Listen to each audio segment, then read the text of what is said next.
Gisa ako ng bawang sibuyas. Margarine ang ginamit ko. Nilagay ko yung pinakulo kong manok. Hinimay-himay ko ng maliliit. Breast. Ang ginamit. Isa-isa lang natin.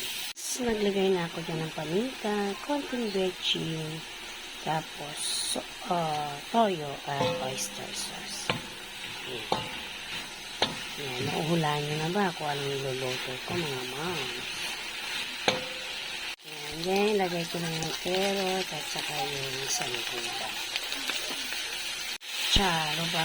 Yung sanggulay na ito. Ito lang natin sa ito. Lagay na natin yung repolyo at bell pepper. O, ayan. Kahit ganito ulam na to. Pero hindi ito ang lutuin natin. Halo-halo lang natin. Sinet aside na natin yung gulay natin. Nagpakulo tayo ng tubig. Yung pinanganuhan ko pinagpakuluan ko sa manok. Siyempre, tinimplahan mo naman ng oyster sauce, toyo, paminta, bechin, yan. Konting bechin lang. Hindi ako nagmamagic sarap, hindi ako nagkikiyos. Hintay lang natin kumulo, then pwede natin ilagay yung bihon at yung kanton. Ilagay na natin yung bihon. Kalahati lang ginilagay ko.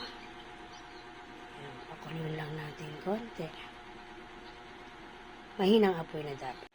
Sinundin natin yung kanto. Ayan. Pagaluhatuin lang natin.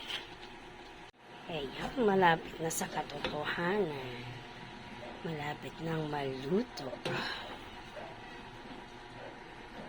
Lagyan na natin yung mga gulay. Huwag lapi. Ayan.